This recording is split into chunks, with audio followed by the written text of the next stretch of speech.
दोस्तों, स्वागत है आपका। आज हम लोग डिस्कस करेंगे क्लास 12 हिस्ट्री के बुक 3 में जो चैप्टर नंबर 15 है, फ्रेमिंग द कॉन्स्टिट्यूशन या संविधान का निर्माण। इस चैप्टर के जो इंपॉर्टेंट क्वेश्चंस हैं, जो प्रायः 3 नंबर के लिए पूछे जाते हैं, उनके आंसर्स। बच्चों, ये आपको दो तरीके से हेल्प करेगा। पहली बात तो ये, यदि आप नोट्स बनाना चाहते हैं तो बिल्कुल ऐसा ही नोट्स बना सकते हैं इसको देख करके, और दूसरा, यदि आप चाहें तो सीधा यहीं से आप अपने क्वेश्चन आंसर्स याद कर सकते हैं और अपना समय बचा सकते हैं। तो चलिए शुरू करते हैं इसके जो इंपॉर्टेंट क्वेश्चंस हैं और आंसर्स हैं, जो प्रायः 3 मार्क्स के लिए पूछे जाते हैं। देखिए, सबसे पहला क्वेश्चन है, the discussions with in the constituent assembly were also influenced by the opinions expressed by the public. Discuss. संविधान सभा में चर्चाएं जनमत से भी प्रभावित होती थी। चर्चा कीजिए। यानी कि संविधान सभा में जो बातें होती थी, जो चर्चाएं होती थी, उनमें जनमत के बातों का भी असर होता था। तो कैसे होता था, ये आपको बताना है, और ये एक बहुत ही इंपॉर्टेंट क्वेश्चन है। तो चलिए इसके उत्तर को समझने की कोशिश करते हैं। सबसे पहली बात कहता है कि संविधान सभा में हुई चर्चाएं जनमत से भी प्रभावित होती थी। जब संविधान सभा में बहस होती थी तो विभिन्न पक्षों की दलील अखबारों में छपती थी और तमाम प्रस्तावों पर सार्वजनिक रूप से बहस भी होता था। इसका मतलब यह हुआ कि संविधान सभा में जो बहस होती थी, उनकी जो खबरें होती थी वो अखबारों में छपती थी, और जब अखबारों में छपती थी तो पब्लिक उसको पढ़ती भी थी और उसके ऊपर बहस भी करती थी। तो होता क्या था इससे, दूसरे पॉइंट में देखिए, उससे यह होता था कि इस तरह से जो प्रेस में आलोचना होती थी या फिर उनकी जवाबी आलोचना होती थी, तो इससे कुछ लोग इसका समर्थन करते थे और कुछ लोग इसका विरोध करते थे। तो दोनों ही तरह की बातें संविधान सभा तक पहुंचती थी, और जब संविधान सभा तक पहुंचती थी जनता की बातें, तो फिर उसको ध्यान में रख करके आगे चर्चा की जाती थी। तीसरी बात कही जाती है कि जनता के सुझाव भी आमंत्रित किए जाते थे। यानी कि कई महत्वपूर्ण विषय ऐसे होते थे जिस पर जब चर्चा करनी होती थी तो जनता का क्या विचार है, यह भी उनसे मंगवाया जाता था। और यही कारण है कि पॉइंट नंबर 4 कहता है कि कई भाषाई अल्पसंख्यक अपनी मातृभाषा की सुरक्षा की मांग करते थे कि भाई हमारी जो भाषा है वो बची रहे, इसकी मांग भी की जाती थी। कई धार्मिक अल्पसंख्यक थे जैसे मुसलमान, तो वो चाहते थे कि उनके जो विशेष हित हैं वो सुरक्षित रहें।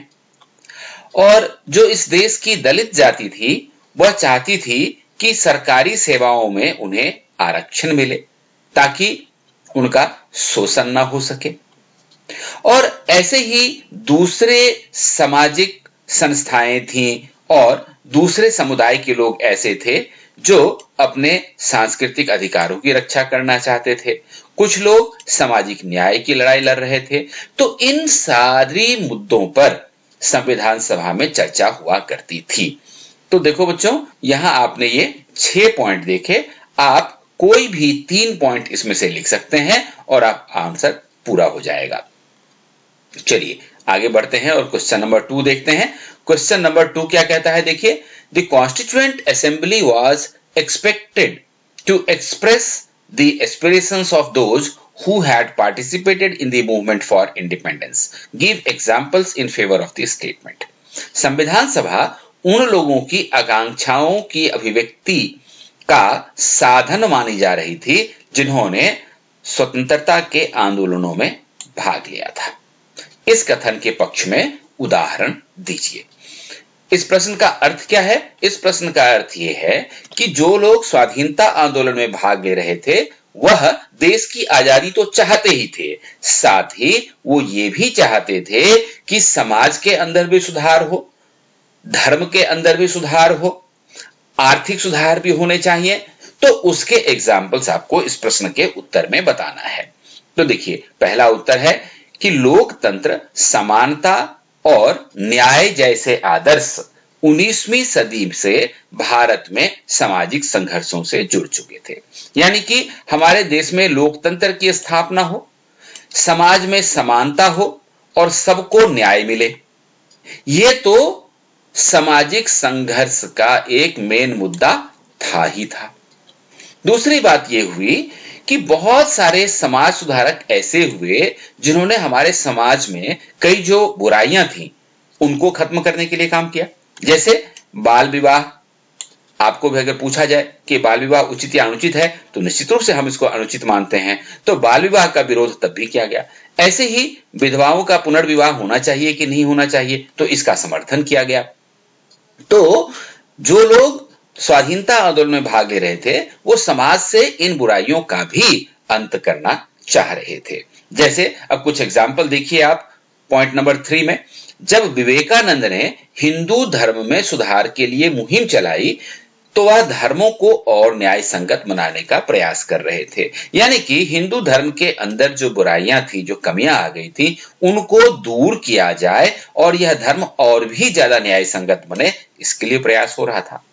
ऐसे ही महाराष्ट्र में ज्योतिबा फूले हुए, उन्होंने दलित जातियों का जो पीड़ा था, उनका जो संघर्ष था, उसका सवाल उठाया और वो चाह रहे थे कि भाई आर्थिक विकास का फायदा और सामाजिक न्याय दलितों को भी मिलना चाहिए। तो ये भी एक उदाहरण है उसी संघर्ष का।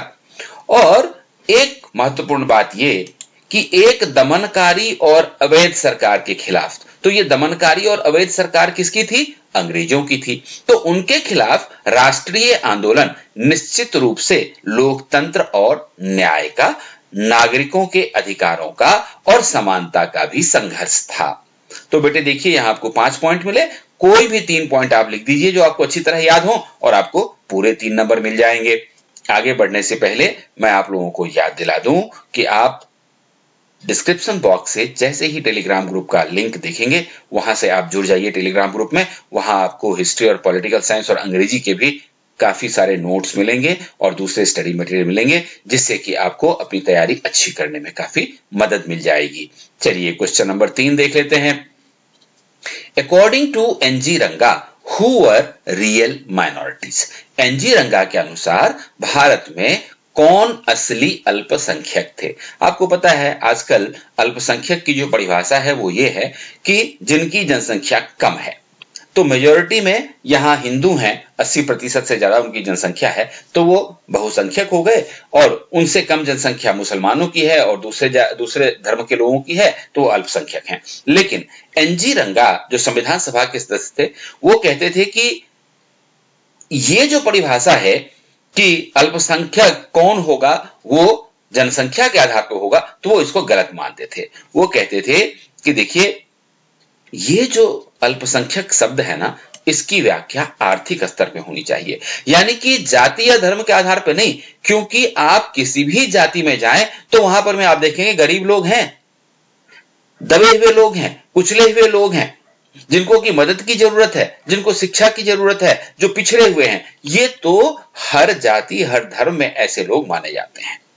तो वो कहते थे कि असली अल्पसंख्यक तो गरीब है और दबा हुआ कुचला हुआ लोग है, चाहे वो किसी भी धर्म से आता हो। ठीक है। अब तीसरी बात वो ये कहते थे कि संविधान संबद्ध अधिकारों को लागू करने के लिए यदि प्रभावी इंतजाम नहीं किया जाएगा, तब तक गरीबों के लिए इस बात का कोई मतलब नहीं है कि अब उनके पास जीने का अधिकार है या रोजगार का अधिकार है। कोई मतलब नहीं है इस बात का। अब वे सभा कर सकते हैं या सम्मेलन कर सकते हैं या संगठन बना सकते हैं, इन बातों का कोई मतलब नहीं है यदि संविधान सभा ऐसे नियम नहीं बनाएगी कि जो कानून बनाए जाते हैं वो उन गरीबों तक, उन दबे कुचले लोगों तक पहुंचना चाहिए, तब फायदा है, अदरवाइज कोई फायदा नहीं है। और वो ये भी कहते थे कि ऐसी परिस्थितियां भी बनाई जानी चाहिए जहां संविधान द्वारा दिए गए अधिकारों को जनता प्रभावी ढंग से प्रयोग कर सके, क्योंकि सिर्फ नियम बना देने से काम नहीं बनता है, नियम को ढंग से लागू भी करना पड़ता है, तब बात बनती है।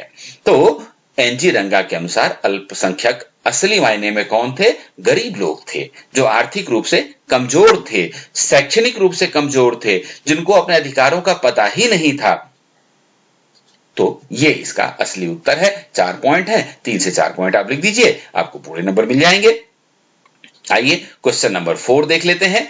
Question number 4, why did Mahatma Gandhi think Hindustani should be the national language? Mahatma Gandhi को ऐसा क्यों लगता था कि हिंदुस्तानी राष्ट्रीय भाषा होनी चाहिए?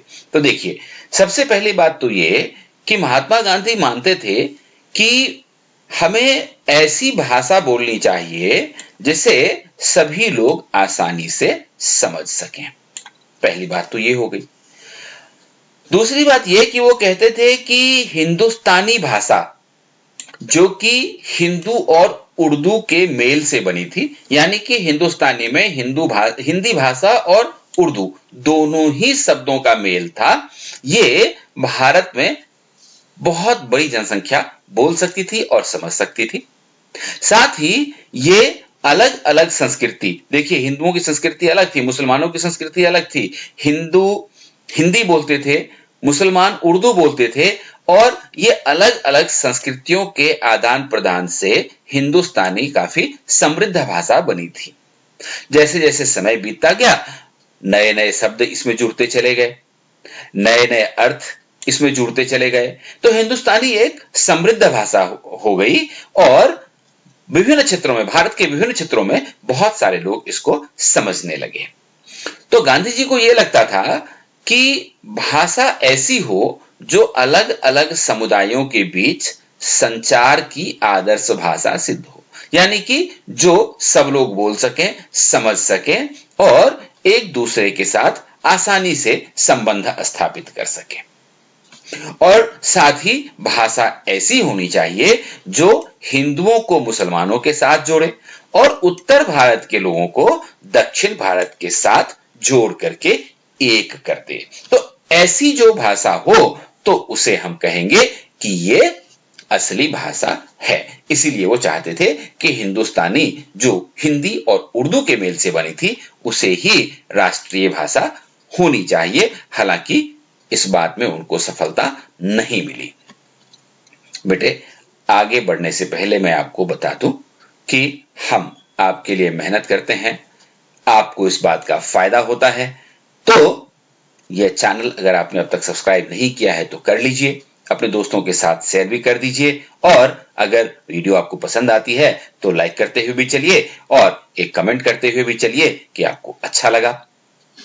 चलिए क्वेश्चन नंबर 5 करते हैं। क्वेश्चन नंबर 5 कहता है कि how powers have been divided between the centre and the states by the constitution of India.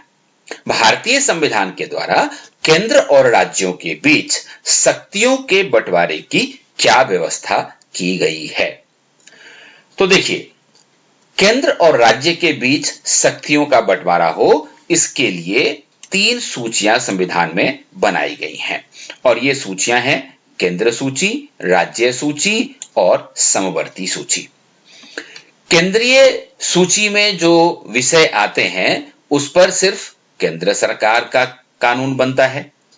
जो राज्य सूची में जो विषय होते हैं उस पर सिर्फ राज्य सरकार ही कानून बना सकती है, और जो तीसरी सूची है जिसको हम लोग समवर्ती सूची कहते हैं, उस सूची के ऊपर केंद्र और राज्य दोनों को ही कानून बनाने का अधिकार है। जैसे शिक्षा समवर्ती सूची में है, इसीलिए आपने देखा होगा कि हर स्टेट का अपना बोर्ड होता है, जैसे Bihar board, Uttar Pradesh board, Haryana board, Punjab board.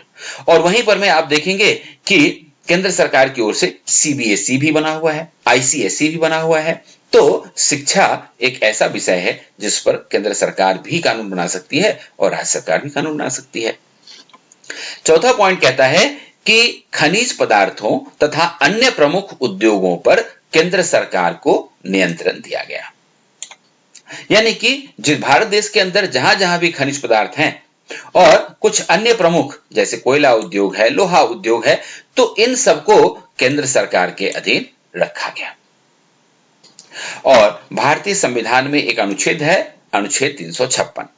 356 के मुताबिक गवर्नर यानी कि उस स्टेट का जो राज्यपाल होगा उसके सिफारिश पर केंद्र सरकार को राज्य सरकार के सारे अधिकार अपने हाथ में लेने का अधिकार दिया गया। यानी कि अगर राज्य की चुनी हुई सरकार ठीक से काम नहीं कर रही है तो गवर्नर राष्ट्रपति से अनुच्छेद 356 के अंतर्गत उस सरकार को बर्खास्त करने की सिफारिश कर सकते हैं और उस सरकार को हटाया जा सकता है। तो इस तरह से केंद्र को अधिक अधिकार दिया गया है यहां पे। और पॉइंट नंबर 6 कहता है कि कुछ करों यानी टैक्स, जैसे सीमा शुल्क है या फिर कंपनी कर है, तो इससे जो आय होता है वो केंद्र सरकार को मिलता है। ऐसे ही जैसे आयकर है, इनकम टैक्स है या फिर आबकारी शुल्क है, तो इससे जो आय आता है वो राज्य और केंद्र दोनों सरकारों के बीच बांट दी जाती है। तो इस तरीके से आप देखेंगे कि केंद्र और राज्यों के बीच शक्तियों का बंटवारा किया गया है। यहां पर भी आपने देखा ये कुल 6 पॉइंट हैं, आप कोई भी 3 पॉइंट लिख सकते हैं। तो इस तरह से ये वीडियो कुल 5 क्वेश्चंस का है और मुझे लगता है बोर्ड में आपका कम से कम कोई एक क्वेश्चन इसमें से 3 नंबर के लिए जरूर आना चाहिए। साथ ही ऊपर जो आई बटन्स हैं उनके ऊपर ध्यान रखिएगा, वहां आपको इंपॉर्टेंट चैप्टर्स के नोट्स के लिए प्लेलिस्ट आपको दिखेंगे या वीडियो दिखेंगे। उनको अगर आप देखेंगे तो उस चैप्टर की तैयारी वहां से आप कर सकते हैं। और एंड स्क्रीन जरूर देखिएगा क्योंकि एंड स्क्रीन के ऊपर एक बहुत ही इंपॉर्टेंट वीडियो मैं आपके लिए हमेशा लेकर के आता हूं। तो देखिए आज कौन सा वीडियो आपके पास है। बाकी तैयारी आप अच्छी तरह से करते रहें क्योंकि 15 जून के बाद कभी भी बोर्ड एग्जाम्स हो सकते हैं। All the best.